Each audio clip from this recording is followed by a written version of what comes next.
Okay, Nathan Ames is in studio right now, and Nathan, good morning. Good morning. What made you write the letter to the Syracuse Post-Standard? You know, I kind of wanted people to know what was really going on, and who the brains were behind everything. Yeah. You know, this is a real tragic moment for, you know, the Christian community, and it doesn't shed light on who, as me as a believer, Mm-hmm. who we really are. Right.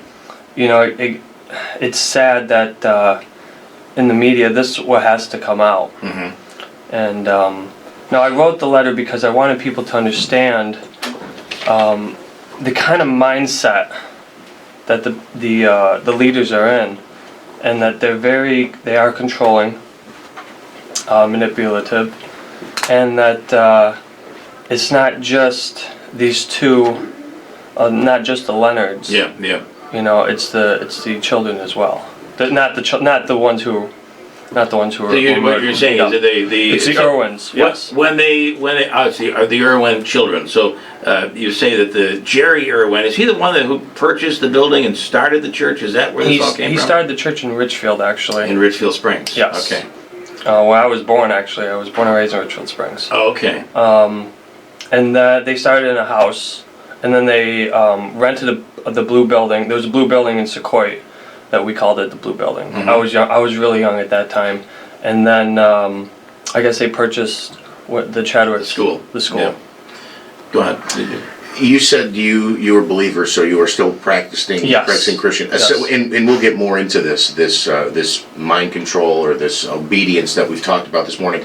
But as far as worshiping, can you talk about differences from what you experienced there to what you now consider to be normal? Were there any variations? Worshiping as in like the music worship, or worshiping like when you went to church, or what the beliefs are. Are there some type of tyrannical beliefs? What are you taught as it relates to God and, I don't know, maybe the end of the earth? How is it different there than it is, I guess I'll call it, on the outside? I wouldn't say it's too much different. Mm-hmm. Their core belief system, I learned a lot. Mm-hmm. I actually learned a lot. I learned a lot there. The only problem is he taught it. Okay. You know, you can't swim by reading a book. Right. You know, you have to jump into the water. I can take you in a class and I can teach you how to swim for years, and you still won't learn how to swim. See, that's what happened. He taught us the fundamentals, but he didn't teach you how to live it. Right. When it actually came to living it and treating other people with respect, you know, he forced people to respect him. He called me pastor, you know. At what point did it become the negative, where you almost describe in your letter that there was a paranoia that he thought people were sinning and the people were doing bad things? He had thought that, I guess he believed certain things that he saw in people. I don't know if it was true. Sometimes he was right, sometimes he was wrong, but he watched people a lot too. So the ability to say that I think you're sinning, and even sometimes, was it your letter or somewhere another word that I read that he had charged that parishioners had lust for his wife? I probably wrote that. There was a lot of he had accused a lot of people of trying to sleep with his wife. Mm-hmm. I don't remember the name. I remember one Sunday he was talking, and he said that someone left. I don't know who it was. That left the church, and that something happened with their water, so they went to his house to take a shower. And then he said he knew that there was a video camera in the shower in the bathroom to try to record his wife. I mean, that's when that was in the 90s, so the cameras couldn't be anytime. Okay, yeah. Sure, you didn't see that? Yeah, and there was a lot of, you say that there was, if you left the church, or were planning to leave the church, that became very bad, and you were shunned. You were shunned. Your family members would stop talking to whoever was in there. We were told, like, we still had like I had two uncles in there, and they still they wouldn't talk to us. Are they still in there now? No, they're out now. Is there anyone you talk to now that's in the church? Who's in the church? No. No. No. But anyone that recently left the church? I have a family member who recently left a year ago, so Okay. that's who I have talked to them a little bit. All right. Yeah. And the two boys involved in this, did you know them? The 19-year-old and... I did not know them. I knew them when they were 5. Okay, so they were That's little when. kids. Yeah, they were little, Yeah. tiny little things. I think they might have a little sister as well. I don't Okay, all right. recollect that. All right, so we'll talk a little more about this, and we're going to post your letter, maybe a link to the Syracuse paper, because it's really, and your reason for doing it is just to give people a sense of what is going on and what was going on. So we'll come back to you in a second. In studio is Nathan Ames. We'll come right back. WIBX Utica, Rome. It's 8 o'clock. This was a part of your life from when you were born. Yes. Yeah. So you saw what happened, and it's horrific. I was watching the bail hearing on Friday, and watching these people come up in front of the judge. The Mauries, who you know. Yes. Yeah, And I know them. I just had the feeling that I'm looking at people who were completely innocent. I guess you're not innocent after all of this happens, but basically led to believe that they're doing God's work. That they have been convinced that they're doing the right thing. Someone has convinced them. Do you understand what I'm saying? Yep. And do you have that same feeling? I mean, I don't think that these are generally bad people. No, I think what happens is they believe that they're doing the right thing. Right. Which would mean that probably is the reason why they're not talking. Well, you're saving the. Ultimately, when they're doing what they're doing, I'm assuming they're saving these kids' lives. Yeah, In their mind. I think in their minds they think they are. Yeah. But they're really not. I mean, when you brutally beat someone like that, Yeah. that's not you don't find that in the New Testament at all. Right. Jesus obviously went to the tables and he flipped over the tables because the Pharisees were cheating pretty much. Mm-hmm. But they were stealing money from the Jews, and that's the only time you ever see Jesus do something like that. Like I said, this is not true Christianity. But if you go to the Old Testament. You go to the Old Testament, there is. Yeah. Because I was just thinking about that. He did teach a lot of Old Testament services. Yeah. But that's, it's not cool. Linda Moyer was actually my teacher at one point. And I was singled out a lot because I was a little hyper. Mm-hmm. And Jerry said that was, and when I read, I would like click the pencil or something like that. Yeah. So that was very annoying to him, and he didn't like that. So I was one of the bad children. So I was labeled. They took everything out of my desk, and Did you live there? No, we did not. You live went there. on a Sunday or just Sunday or more days than 1 week? Sunday for church, Okay. and then throughout the week for school, Monday through Friday. Okay, so that was the home schooling. That was your school. Yeah, the school was in there on the first floor. Got it. Authorities have indicated they don't believe that these counseling sessions were normally physical. Do you have any thought on that? Did you ever see anybody getting hit, spanked? No. No, We okay. didn't have any of that. But he was confrontational. Okay.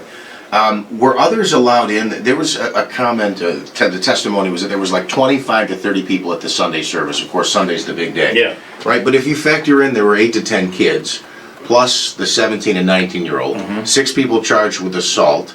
Family members, There's family parents. members. So really, you're only talking about 2 or 3 families who were at this big Sunday service. Do you remember back then, was this a whole community of families, or were this 3, 4, 5 families who were made up the whole church? When I was there, we had like about 7 or 8, maybe up to 10 families with like 4 kids each. Yeah. So yeah, I mean, they could say they had a lot of members, but they really didn't. Yeah. Yeah. I'll tell you one thing: if people were to start going to the church right now, no one would stay. The Yeah. only reason why the people stayed was because the fact that Jerry had a control over them. So the families who are still there, Yeah. the reason why they're listening to a 22-year-old and a 24-year-old and a 26-year-old is because their father had control over and brainwashed these families to stay. Can I ask you as well? We've heard that like the doors were always locked. We didn't see people coming and going at this particular place. Do you recall if other families were allowed or invited in? It seems like the way the church existed most recently was like the doors were always locked. It was like a select group of people who were Yes. allowed to worship there. Yes, yes. When you were, they say they brought people in, but they really didn't. I mean, I guess what I've heard that over the past few months before this happened, they were trying to bring people in, but no one would stay. Yeah. Hence the reason. Right. I mean, come on.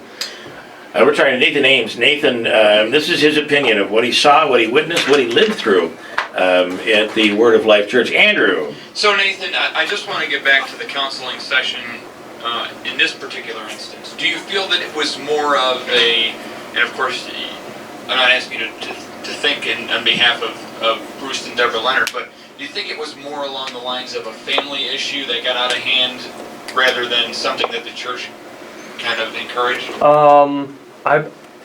I believe that I really don't. I can't speculate on that. I would say that maybe the Irwins saw something, like probably Tiffany saw something and said something, and then that started everything. This is complete speculation. Yeah, I don't. The DA's office is saying that the boys, one or two of them, wanted to leave the church. So that turned into a session where they were accused of doing certain things. Now and it's funny because there's a reason why the military, we don't believe in torture, because when you torture someone, you get the answer that you're looking for. That might not be the real answer. And it's believed, there's been a great deal of innuendo, that that's exactly what went on in this case.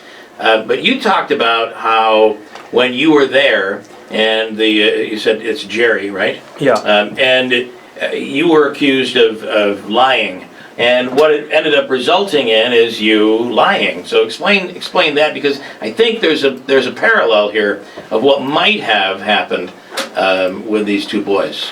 One day in school, I was trying to take a test, and I was trying to take like 2 or 3 tests at the same time, and I was just getting kind of flustered. I wanted to be here, and so he came to me. He goes, "Why are you so flustered?" I said, "I don't know. I just I want to get over." He's like. And he yelled, he's like, "Don't ever lie to me." And he pointed my finger. And I'm small. He's like, to me, he was tall. I mean, I'm 5'11". How old were you when this happened? I would say about 8. 8 years old. 8 to 9, yeah. And he pointed right at me. I was like, I'm scared of the math test. I didn't know what to, I just kind of lied so that way he wouldn't yell anymore. Yeah. And then I guess he acted like he wanted to help me and then disappeared. It was so... But you're saying that resulted in you actually... Yeah, I lied because I didn't know what to say. I mean, I was like, okay, I guess... You lied to stop you being the target. Yeah. Yeah. Yeah, I mean, when he came down from upstairs, you knew he was there for a reason. He also had a ponytail. He was from the military. So he was, at the time, he was a little bigger. Yeah. But yeah, he was very intimidating. Yeah, so if you thought you lied, then you lied to just make sure nothing happened. What were you told about other religions? Well, we were told that other churches were going to hell. I think that's how he kept us in. Most people were scared to go to other churches. Mm-hmm. I can remember thinking in the pews, like when one person would leave, I was like, uh-oh. They're going to hell. They're going to hell. Like, what are we going to do? But we couldn't talk to them. Right. And I'm like, well, who's going to leave next? Oh, wow. I'm looking around, trying to figure out who's the next bad person. And how did your family get through the fact when you left? Your family left there. That had to be traumatic. Technically, we got kicked out. Okay. So you get kicked out to hell then. You're gonna, based on what you had learned, that you are no longer privileged to be there. So well, he's on the Keeler show, right? So. Yeah, and you're here. Yeah. Which would definitely be a very big sin. Yeah.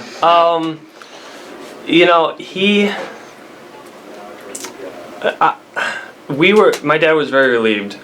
I know I was very hyper aware of my surroundings, and I remember his face being really pale and like through the last few days of the whole before us leaving, because my mom went through cancer at the end of '99 until we were gone, and she was going through chemo, and we either just got out of chemo or we were still in it when we finally left. And either my dad was at the church or he was at home or he was, taking care of us. Yeah. So he really didn't have a job at that time because of the fact of what Jerry was, the amount of stress. Was ever alluded that the cancer was because of sin? I think he did kind of allude that because my You don't mom. know for sure, yeah. I don't remember. I do Yeah. know that he warned Mom that she was going to get cancer like a year before she got cancer, and then she got cancer. But then I think he had said that it was because of sin. Because of sin. Andrew?